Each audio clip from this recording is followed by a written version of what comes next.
Hi hello welcome back to my channel. It's me Jinsha. ഇന്നത്തെ video Attukal പൊങ്കാലയ്ക്ക് പോയ ചെറിയ വിശേഷങ്ങളാണ്. വീഡിയോ സ്കിപ്പ് ചെയ്യാതെ മുഴുവനായിട്ടും കണ്ട് ഇഷ്ടപ്പെട്ടിട്ടുണ്ടെങ്കിൽ ചെറിയൊരു ലൈക്ക് തരണേ.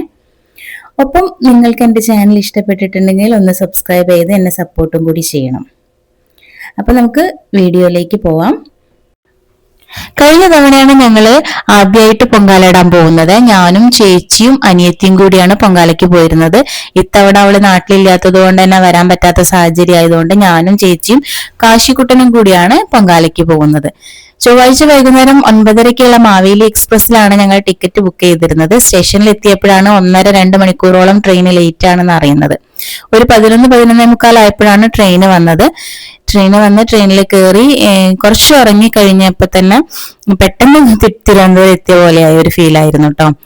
രാവിലെ ഉറക്കം എണീറ്റപ്പോ കണ്ട കാഴ്ച ഇതാണ് കേട്ടോ. ഫുള്ള് ബോഗി മൊത്തം ആളുകളാണ്. വല്ല ജനറൽ കമ്പാർട്ട്മെന്റിൽ ട്രാവൽ ചെയ്യുന്ന ഒരു ഫീൽ ആയിരുന്നു കേട്ടോ. പൊങ്കാലേന്റെ തിരക്കുകൊണ്ടാണെന്ന് പലരും പറയുന്നത് കേട്ടു. അങ്ങനെ ഞങ്ങൾ അവിടെ എത്തി. പാപ്പനങ്ങോടായിരുന്നു ഞങ്ങൾക്ക് സ്റ്റേ ഉണ്ടായിരുന്നത്. അപ്പൊ പാപ്പനങ്ങോട് ഒരു ബസ് കയറിയിട്ട് നേരെ അങ്ങോട്ട് പോവുകയാണ് ചെയ്തത് കേട്ടോ. അവിടെ പോയി കുളിച്ച് ഫ്രഷായി അവിടെ ഒരു ബ്രേക്ക്ഫാസ്റ്റ് ഒക്കെ റെഡി ആക്കിയിട്ടുണ്ടായിരുന്നു. അതൊക്കെ കഴിച്ചിട്ട് ഞങ്ങൾ പെട്ടെന്ന് തന്നെ അവിടെ നിന്ന് ഇറങ്ങി കേട്ടോ. അവിടെ നിന്ന് ഞങ്ങൾ നേരെ പോകുന്നത് ആറ്റുകാലമ്മേനെ തൊഴാൻ വേണ്ടിയിട്ടാണ് കേട്ടോ.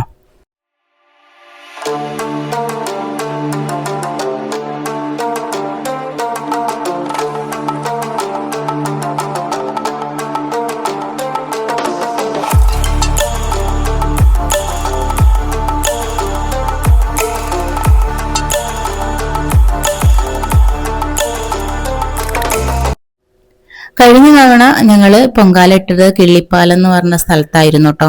അപ്പൊ ഇത്തവണയും ഞങ്ങൾ അവിടെ നിന്ന് തന്നെയാണ് പൊങ്കാല ഇടാൻ തീരുമാനിച്ചിട്ടുള്ളത്. അപ്പൊ ആ വഴിയാണ് ഞങ്ങള് ആറ്റുകാൽ ക്ഷേത്രത്തിലേക്ക് പോകുന്ന വഴിക്ക് 2 സൈഡും പൊങ്കാലയ്ക്ക് ആവശ്യമായിട്ടുള്ള സാധനങ്ങൾ വെക്കുന്ന കച്ചവടക്കാരെ കൊണ്ടുള്ള തിരക്കാണ്. പിന്നെ അമ്പലത്തിലേക്ക് തൊഴാൻ വേണ്ടി പോകുന്ന ആളുകളും നല്ല ഒരു ഉത്സവം മോഡ് തന്നെയാണ് കേട്ടോ. അവിടെ നല്ല തിരക്കാണ്. പിന്നെ കുറേ സാധനങ്ങൾ വിൽക്കുന്ന എക്സിബിഷൻ ഹാളൊക്കെ ഉണ്ട്. അങ്ങനെ ഒരുപാട് നേരം കുറച്ചധികം സമയം ക്യൂ നിന്നിട്ട് ഞങ്ങൾ ആറ്റുകാലമ്മേനെ തൊഴുതു കേട്ടോ. ഇതിന്റെ ബാക്കിൽ കാണുന്ന ഈ ആളുകളൊക്കെ ആറ്റുകാലമ്മേനെ കണ്ട് തൊഴാൻ വേണ്ടിയിട്ടുള്ള ക്യൂ ആണ് കേട്ടോ.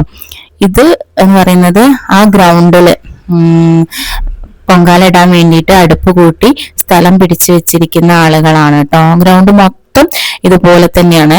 ഒരുപാട് ആളുകൾ വന്നിട്ട് തലേ ദിവസം തന്നെ വന്ന് അടുപ്പൊക്കെ സെറ്റ് ചെയ്തിട്ട് അവിടെ വെയിറ്റ് ചെയ്യാണ് പൊങ്കാലയ്ക്ക് വേണ്ടിയിട്ട് കേട്ടോ. ഞങ്ങള് അമ്പലത്തിൽ കയറി തൊഴുത് കഴിഞ്ഞിട്ട് കുറച്ചു നേരം അവിടേക്കൊന്ന് കണ്ട് കടകളിലൊക്കെ കയറി കുറച്ച് കുട്ടികൾക്ക് വേണ്ട കളിക്കുന്ന സാധനങ്ങളും പിന്നെ മാലാവാള അങ്ങനെ ഒരുപാട് സാധനങ്ങളൊക്കെ ഉണ്ടായിരുന്നു. അപ്പൊ അതിൽ എന്റെ മോള് വന്നിട്ടുണ്ടായിരുന്നില്ല. അപ്പൊ അവൾക്ക് വേണ്ടിയിട്ട് കുറച്ച് മാലയും വാളയൊക്കെ വാങ്ങി കാശിക്കോട്ടിന് കളിക്കുന്ന സാധനങ്ങളൊക്കെ വാങ്ങി ഞങ്ങൾ നേരെ കിള്ളിപ്പാലം എന്ന് പറഞ്ഞിട്ടുള്ള ചാലൈ സ്കൂള്, പ്രൊനൗൺസ് ചെയ്യുക അങ്ങനെ തന്നെയാണോ എന്ന് എനിക്കറിയില്ല, പക്ഷെ അവിടെ ഞാൻ കണ്ടത് അങ്ങനെയാണ്. ചാലൈ സ്കൂളാണ് കേട്ടോ. അത് ഈ സ്കൂളിന്റെ ഗ്രൗണ്ടിലാണ് ഞങ്ങൾ വന്നിരുന്നത്. അവിടെ കുറച്ച് തണലൊക്കെ ഉണ്ട്.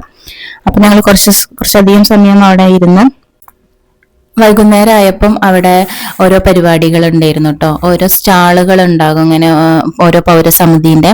അപ്പൊ ഞങ്ങൾ അവിടെ ഇരുന്നത് അപ്സര എന്ന് പറഞ്ഞിട്ട് ഒരു ക്ലബിന്റെ ഒരു പരിപാടികളായിരുന്നു. 7:30-8 മണിയാകുമ്പോൾ അവിടെ കരോക്കെ ഗാനമേളയൊക്കെ ഉണ്ടെന്ന് പറഞ്ഞിരുന്നു. പക്ഷെ അതൊന്നും കാണാൻ ഞങ്ങൾ നിന്നില്ല. ഞങ്ങൾക്ക് അവിടെ നിന്ന് കുറച്ച് ട്രാവൽ ചെയ്യാനുണ്ടായിരുന്നു പാപ്പനംകോടേക്ക്. അപ്പൊ ഈ നിൽക്കുന്ന ക്യൂ എന്ന് പറഞ്ഞാൽ അവിടെ ഫ്രൂട്ട്സ് ഐറ്റംസ് കട്ട് ചെയ്തിട്ട് ഇങ്ങനെ ഒരു ബൗളാക്കിയിട്ട് ഒരു ചെറിയ പേപ്പർ പ്ലേറ്റിൽ കൊടുക്കുന്നുണ്ട്. അപ്പൊ അത് വാങ്ങാൻ വേണ്ടിയിട്ട് വരി നിൽക്കുകയാണ് കേട്ടോ. നമുക്ക് ഫുഡിനോ വെള്ളത്തിനോ ഒന്നും അവിടെ ഒരു ബുദ്ധിമുട്ടില്ല കേട്ടോ. ഇങ്ങനെ ഓരോ ക്ലബുകള് ഫുഡും വെള്ളമൊക്കെ ആയിട്ട് ഇങ്ങനെ സപ്ലൈ ചെയ്യുന്നുണ്ടാവും കേട്ടോ. ഞങ്ങൾ അവിടുന്ന് കുറച്ച് ഫ്രൂട്ട്സ് കട്ടിങ്സ് ഒക്കെ വാങ്ങി അതൊക്കെ കഴിച്ചിട്ട് നേരെ ഞങ്ങൾ പാപ്പനംകോടേക്ക് പോവുകയാണ് ചെയ്തത്, ഒരു ഓട്ടോ വിളിച്ചിട്ട് കേട്ടോ. ഇനി പൊങ്കാലിട്ട വിശേഷങ്ങളൊക്കെ ആയിട്ട് നാളെ ഒരു പുതിയ വീഡിയോ ആയിട്ട് വരുന്നതാണ്.